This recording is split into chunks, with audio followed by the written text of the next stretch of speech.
C'est donc à partir de cet instant que le génie du silence, dans tous ses aspects, va s'imposer comme caractère premier dans sa vie.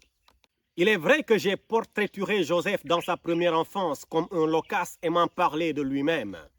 Cependant, il est important de préciser que il y a chez lui un trait de caractère qui l'a amené à bannir tout le long de sa vie toute forme de récrimination, toute forme de lamentation devant les petites comme les grandes humiliations.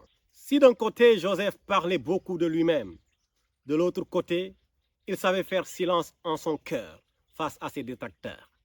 Il avait été haï par ses frères, vendu comme un simple objet.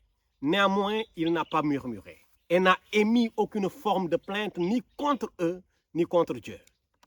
Du reste, retenons que c'est en Égypte que Joseph va faire montre de sa maîtrise de l'art du silence en refusant d'être la marionnette de ses propres émotions.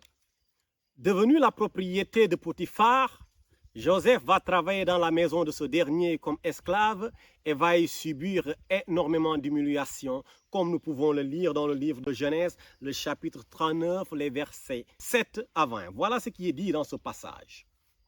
Après ces choses, il arriva que la femme de son maître porta les yeux sur Joseph et dit, « Couche avec moi. » Il refusa et dit à la femme de son maître, « Voici, mon maître ne prend avec moi connaissance de rien dans la maison, et il a remis entre mes mains tout ce qui lui appartient. Il n'est pas plus grand que moi dans cette maison, et il ne m'a rien interdit, excepté toi, et parce que tu es sa femme.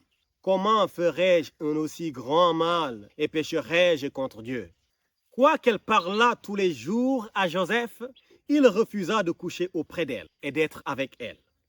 Un jour qu'il était entré dans la maison pour faire son ouvrage et qu'il n'y avait là aucun des gens de la maison, elle le saisit par son vêtement en disant, « Couche avec moi. » Il lui laissa son vêtement dans les mains et s'enfuit au dehors.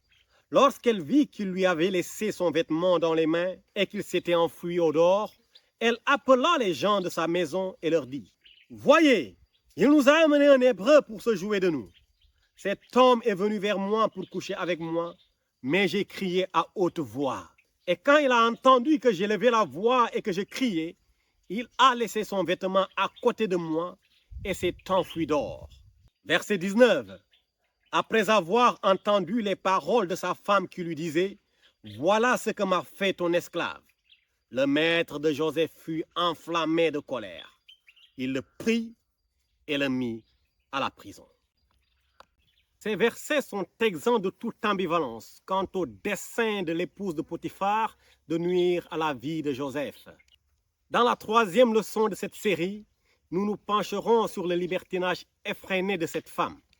Tout de même, retenons simplement d'elle qu'en plus d'être une femme totalement immorale, par conséquent infidèle, elle était également une menteuse et une affabulatrice. S'étant sentie humiliée par le refus catégorique de Joseph de ne pas succomber à ses charmes et à ses séductions renouvelées, elle fut tellement en colère qu'elle décida d'inventer une histoire à dormir debout pour faire payer au jeune garçon cette humiliation.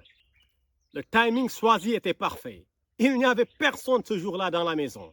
C'était un moment favorable pour que Madame Potiphar revienne à la charge. Il s'agissait donc pour elle, soit que Joseph meure à la mousson, soit lui intenter un faux procès qui va à tout jamais ternir son image. En tous les cas, le jeune Hébreu devait tomber.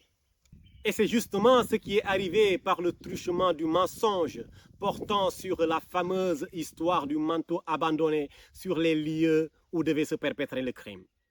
C'est ainsi que Joseph, accusé de tous les péchés d'Israël, va être traîné dans la boue devant tout le monde entier, y compris devant son maître, qui, pris d'une colère délirante, va le jeter séance tenante en prison. Mais à sa décharge, Joseph ne dit absolument rien du tout. Quand bien même on l'accuse d'être un érotomane, quand bien même on l'a portraituré comme étant un pervers, un dépravé, Joseph se défendit de se défendre. Muette comme une tombe, il fit valoir son droit de garder le silence. Pauvre Joseph, une fois encore, c'est lui qui porte le chapeau en étant maltraité et jeté en prison. Il semble qu'à l'époque, c'était la mort qui attendait ceux qui commettaient un tel crime. En effet, selon la loi égyptienne qui punissait l'adultère, le condamné recevait 1000 coups de fouet, ce qui lui donnait malheureusement que très peu de chances pour survivre.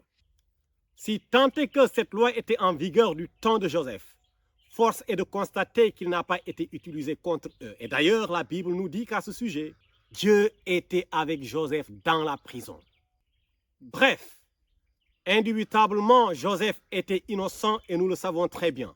Malgré cela, il va être pourtant condamné. Une fois en prison, il va encore connaître une autre injustice, comme cela est relaté dans le livre de Genèse, le chapitre 40, du verset 5 au verset 14. Pendant une même nuit, les chansons et le panetier du roi d'Égypte, qui étaient enfermés dans la prison, eurent tous deux un songe, chacun le sien, pouvant recevoir une explication distincte. Joseph, étant venu le matin vers eux, les regarda, et voici, ils étaient tristes. Alors il questionna les officiers de Pharaon qui étaient avec lui dans la prison de son maître. Il leur dit, « Pourquoi avez-vous mauvais visage aujourd'hui ?» Ils lui répondirent, « Nous avons eu un songe.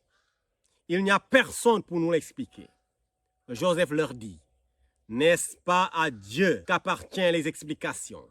Racontez-moi donc votre songe. » Les chansons raconta son songe à Joseph et lui dit, « Dans mon songe, voici il y avait un sceptre devant moi. Ce sceptre avait 3 sarments. Quand il eut poussé, sa fleur développa et ses grappes donnèrent des raisins mûrs. La coupe de Pharaon était dans ma main. Je pris les raisins, je les pressai dans la coupe de Pharaon et je mis la coupe dans la main de Pharaon. » Joseph lui dit, « Voici l'explication. Les 3 sarments sont 3 jours. Encore 3 jours, et Pharaon relèvera ta tête et te rétablira dans ta charge. Tu mettras à nouveau la coupe dans la main de Pharaon comme tu en avais l'habitude lorsque tu étais son échanson. Mais souviens-toi de moi quand tu seras heureux et montre, je te prie, de la bonté à mon égard.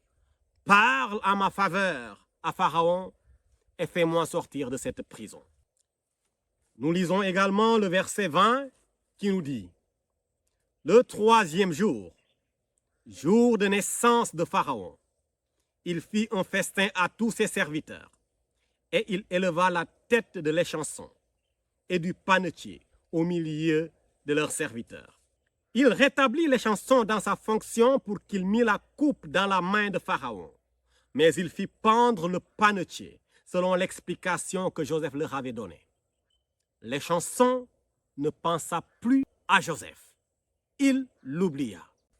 Nous parlerons dans notre prochaine leçon du rôle crucial que Joseph a joué en prison. Mais notons simplement que dans ce milieu carcéral, il avait mis tous ses talents et tous ses dons au service de tous les détenus. Dans cet endroit de désespoir, Joseph était comme un abri dans la tempête et comme une crèche d'espérance. C'est en ce sens, par sa capacité à interpréter les songes, qu'il dissipa du cœur de l'échanson la grande amertume qu'il avait véritablement envahie. Joseph lui avait promis qu'il allait recouvrir sa liberté dans 3 jours. Aussi lui avait-il demandé, une fois rétabli dans ses fonctions, de parler en sa faveur à Pharaon afin que lui aussi puisse être libéré. Malheureusement, l'échanson n'en fit rien.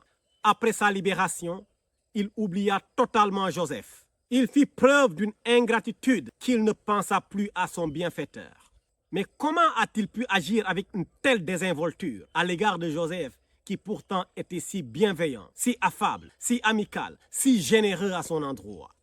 Cependant, Joseph n'en resta guère affecté par l'ingratitude de l'échanson. Encore une fois, démontrant qu'il n'était pas un insensé qui exprime ses humeurs à toute heure, il prend du recul comme un sage et tempère ses émotions dans ses instants difficiles. Même si notre jeune Hébreu a vécu bien des déboires, de la maison familiale à la prison, en passant par la villa de Potiphar, Il n'a cependant jamais enterré son talent qui était le silence.